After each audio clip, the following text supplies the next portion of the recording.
Halo, assalamualaikum warahmatullahi wabarakatuh. Waalaikumsalam warahmatullahi wabarakatuh.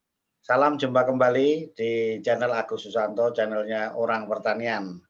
Kali ini masih tetap bersama narasumber kita, Pak Agus Budistiono dari PT Natural Nusantara NASA di Yogyakarta. Masih dalam rangka kita membahas budidaya padi, karena ini penting, makanan pokok sebagian besar juga di dunia, jadi salah satunya di Indonesia. Dalam menghadapi musim ini, masih musim penghujan ini, nah itu apa saja Pak Agus hama di tanaman padi yang saya dengar-dengar ya ada itu penggerek batang padi atau disebut sundep atau beluk, nah itu waktu fase vegetatif dan generatifnya. Nah, mohon dijelaskan gejalanya bagaimana, tapi ini nggak pakai gambar nampaknya gitu. Iya, nanti kita cari gambarnya. Dan bagaimana yang penting mengatasi dari ini sundep atau beluk itu Pak Agus. Silakan Pak Agus. Oke, terima kasih Pak Agus Susanto.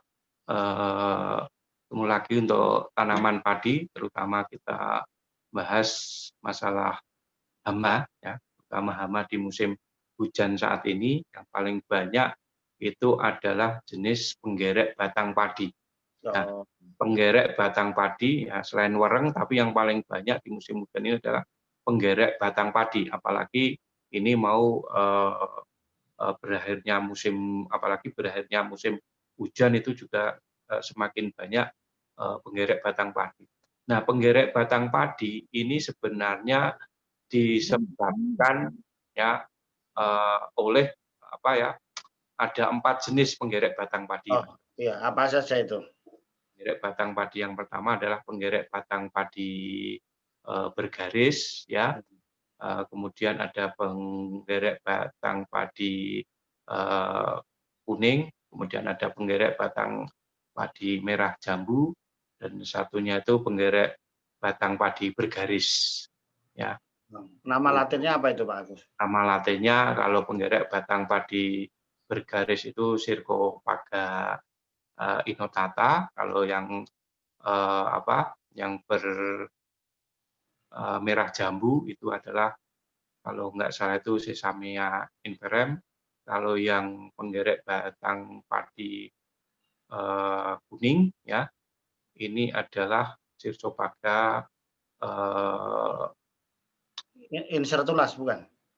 insertulas, ya, satunya. Wah, berarti aku pasti ingat ini, masih lumayan nih. Iya.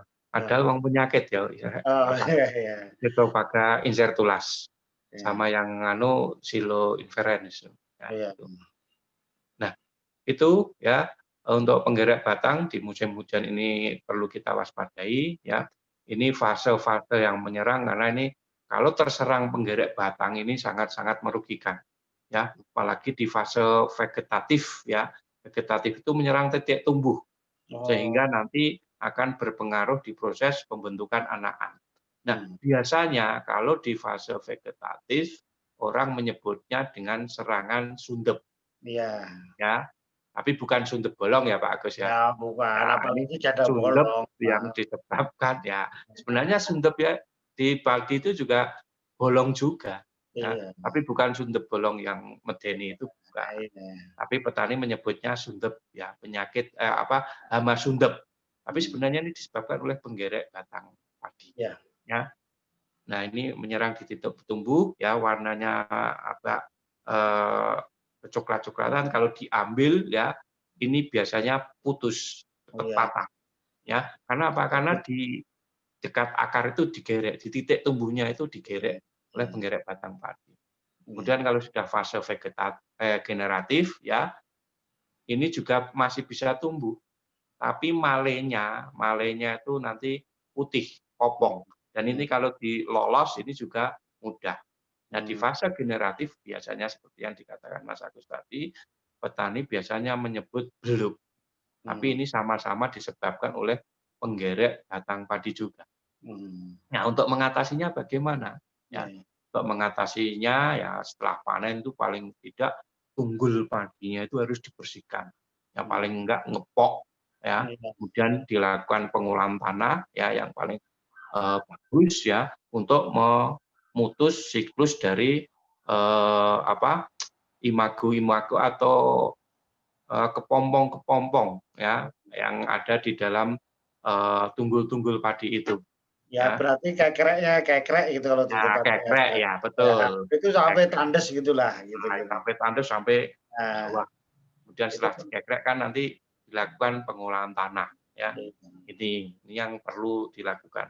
Kemudian yang tidak kalah penting ya, ini nanti kalau sudah di pembibitan. Nah, kalau di pembibitan kami biasanya di umur 10 atau di umur 14 hari ini kita semprot dengan menggunakan musuh alami dari penggerek batang padi, Apa itu, yaitu Mas? Buveria bassiana. Nah, Beveria kita Bassiana. punya BVR. Ini Jamur biasanya itu kita ya kan, jamur. semprotkan itu di pembibitan ya, Oh, karena ini juga kadang telur-telurnya itu penggerek batang itu sudah bertelur di pembibitan. Nah, ini untuk mematikan telur dan penggerek batang yang menyerang di pembibitan, kita di umur 10-14 hari ini kita berikan BVR. Ya, Beveria Bavaria Basset. Bassiana. Ya, musuh Ya, alami ya. kemudian nanti ya setelah ditanam, nah kita penyemprotan rutin hanya menggunakan BVR itu aja nanti di umur 15, di umur 30 dan di umur 45 hari. Ya. Harus ya.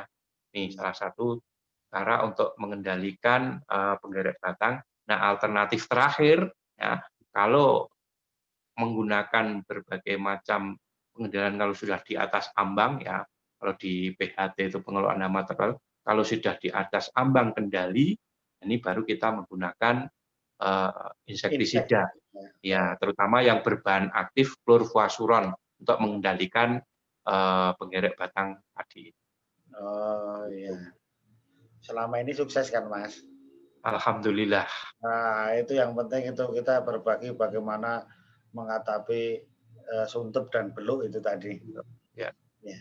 Kemudian jangan Ya. lupa di musim hujan ini ya, untuk mengurangi penggerek batang ya, jangan terlalu banyak pemupukan nitrogen. Oh Misalnya iya. jangan terlalu banyak urea, karena ini Ya. juga bisa memacu timbulnya penggerek batang, nitrogen namanya Oh ya. Nitrogen itu dari urea, bisa dari ZA ya. iya. Ya, Iya. sehingga pemupukan tadi ya umak-umiknya itu juga harus berimbang. Ya, Iya. bukan hanya berimbang NPK aja Mas Agus, tapi Iya. unsur makro dan unsur mikro ini harus berimbang pemberian. Iya. Ternyata Itu. ya kalau padi itu mupuk itu ya umak dan umi ya kayak gitu enak ingatnya jadi Iya. Unsur makro dan unsur mikro. mikro. Iya Enak iya. lah. Elah. Oke Pak Agus nampaknya sudah jelas. Ya. Ini mudah-mudahan bisa memberikan inspirasi bagi apa namanya petani-petani kita tetap berjaya untuk menyediakan apa tadi pangan nasional tadi. Ketahanan pangan, kemandirian pangan Indonesia tetap terjaga kira-kira begitu. Betul. Terima kasih Pak Agus sudah berbagi untuk kita semua. Selamat malam. Assalamualaikum warahmatullahi wabarakatuh. Waalaikumsalam warahmatullahi wabarakatuh.